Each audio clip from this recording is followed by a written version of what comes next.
Ya, pemain keturunan Nathan Joe nonton timnas Indonesia versus Brunei Darussalam di SUGBK. Informasi selanjutnya, Sananta menjadi super sub saat timnas Indonesia bungkam Brunei. Dan yang terakhir, Sinteyong tak senang meski timnas Indonesia membantai Brunei Darussalam dengan skor 6-0. Simak selengkapnya di sini bersama saya untuk Anda.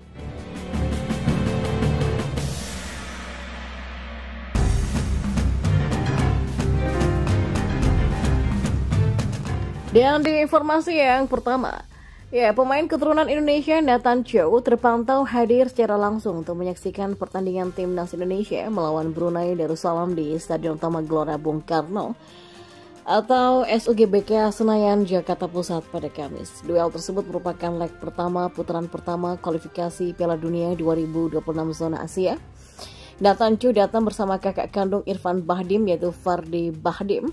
Back Swansea City ini sempat mengantri di luar SUGBK sebelum masuk ke dalam.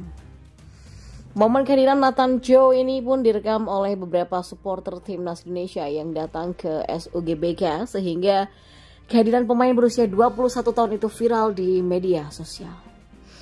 Ya, saat masuk ke dalam SUGBK, Nathan Joe langsung bertemu dengan Ketua Umum PSSI Erick Thohir. Erick Thohir memperkenalkan pemain keturunan Belanda Indonesia itu ke supporter dan Nathan Joe pun duduk di bangku VVIP SUGBK. Ya, dengan hadirnya Nathan Joe ini artinya dia berpeluang besar akan dinaturalisasi untuk membela timnas Indonesia. Pelatih timnas Indonesia Sinteyong sebelumnya juga sudah membocorkan bahwa Nathan Joe menjadi pemain keturunan selanjutnya yang ia minati. Namun pelatih asal Korea Selatan itu tidak tahu bagaimana proses administrasinya. Sementara itu, Erick Thohir tidak bisa menjawab terkait naturalisasinya Nathan Joe. Erick Thohir hanya berbicara tentang Jay Itzes dan sebelum Nathan Joe, Jay Itzes sudah datang terlebih dahulu ke Indonesia. Pemain Venezuela itu memang didatangkan untuk mengikuti proses administrasi supaya dinaturalisasi demi membela timnas Indonesia. Sampai saat ini sudah 5 pemain keturunan yang dinaturalisasi demi memperkuat timnas Indonesia era Sinteyong. Kelima pemain itu adalah Shandy Wallace, Jordi Amat, Shani Patinama, Ivar Jenner, dan juga ada Rafael Struijk. Dan di informasi bola selanjutnya, striker timnas Indonesia Ramadan Sananta tampil impresif saat melawan Brunei Darussalam pada kualifikasi Piala Dunia 2026 di Stadion Utama Gelora Bung Karno, Jakarta pada Kamis 12 Oktober. Sananta awalnya duduk di bangku cadangan hingga babak pertama berakhir. Pemain Persis Solo itu baru bermain di menit ke-57 untuk menggantikan Hoki Caraka. Baru 5 menit berada di lapangan, Sananta langsung mencetak gol lewat tendangan penalti. Gol dari Sananta di menit ke-62 ini membuat timnas Indonesia menjadi 3-0. Hanya butuh waktu 6 menit kemudian bagi Sananta untuk kembali mencatatkan namanya di papan skor. Ia sukses memanfaatkan bola liar setelah kiper Brunei menepis tendangan Ricky Kambuaya. Gol kedua Sananta pun tercipta di menit ke-67. Selain Sananta, pemain depan yang juga menunjukkan performa brilian adalah Dimas Derajat. Striker Persikabo itu mencetak hat-trick untuk timnas Indonesia. Dimas Derajat membuka keran gol saat pertandingan baru berjalan 6 menit. Kemudian tambahan lainnya dicetak di menit ke-71 dan di injury time. Ya, gol tersebut sekaligus menutup kemenangan Indonesia dengan skor 6-0. Selain Sananta dan Dimas Derajat, pencetak gol dalam laga ini adalah Rizky Ridho. Selanjutnya timnas Indonesia akan bertandang ke markas Brunei pada leg kedua putaran pertama kualifikasi Piala Dunia 2026 pada Selasa 17 Oktober mendatang. Jika tidak kalah dengan selisih 7 gol, timnas Indonesia bakal lolos ke putaran kedua kualifikasi Piala Dunia 2026 yang berlangsung pada November 2023 sampai Juni 2024 mendatang. Dan di informasi yang terakhir, pelatih timnas Indonesia Sinteyong tetap tidak senang meski tim asuhannya membantai timnas Brunei Darussalam dengan skor 6-0 pada laga leg pertama kualifikasi Piala Dunia 2026 zona Asia. Yang merasa kurang puas lantaran tak bisa menambah gol di babak pertama. Duel timnas Indonesia versus timnas Brunei Darussalam ini berlangsung di Stadion Utama Gelora Bung Karno atau SUGBK Senayan, Jakarta pada Kamis 12 Oktober malam.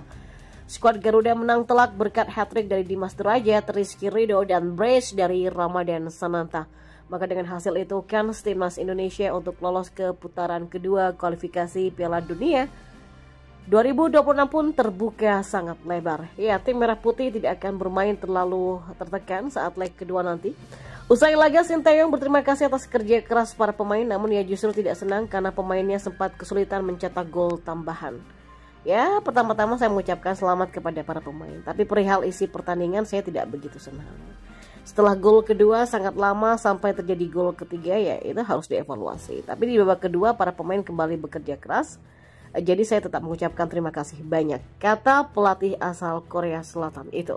Ya, setelah unggul 2-0, timnas Indonesia memang cukup kesulitan menembus pertahanan Brunei Darussalam. Mereka harus menunggu sampai terjadi penalti yang dicetak oleh Sananta di menit ke-63. Lebih lanjut, Shin juga berbicara mengenai rencana di leg kedua. Meski unggul jauh, ia tetap ingin anak asuhnya bermain habis-habisan. Ya, kita tidak akan fokus ke menyerang pada leg kedua. Walaupun kita banyak unggul ya, tapi saya ingin lebih pressing, lebih ke depan lagi, kata Sinteyong.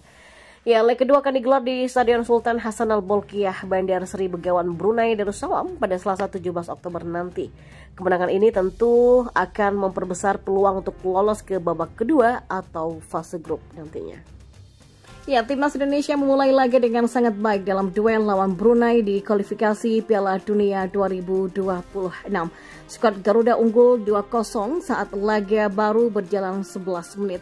Indonesia berusaha tampil agresif sejak awal permainan. Di menit ketiga, Hoki Caraka melepaskan tembakan namun bola masih melebar di sisi kanan gawang. Usaha Indonesia untuk mencetak gol sudah membuahkan hasil di menit ke-7. Umpan silang yang dilepaskan ke arah tiang jauh berhasil disundul oleh Hoki. Bola tak bisa ditangkap oleh Muhammad Haimi nyaring, namun bola membentur tiang. Bola liar mengarah ke Dimas Derajat yang berdiri di muka gawang yang terbuka lebar. Dimas Derajat tanpa kesulitan menceploskan bola ke dalam gawang. Pada menit ke-9, umpan Dimas Derajat diterima oleh Mark Klok di luar kotak penalti. Klok melepaskan tembakan keras namun bisa ditepis oleh Haimi. Indonesia kemudian menggandakan keunggulan di menit ke-11 berawal dari skema sepak pojok yang dilepaskan oleh Sadil Ramdhani. Rizky Ridho melepaskan tembakan yang tak bisa dibaca oleh Haimi. Indonesia pun memimpin 2 gol saat laga baru berjalan 15 menit. Start apik ini pun menjadi modal bagus bagi timnas Indonesia dalam duel melawan Brunei.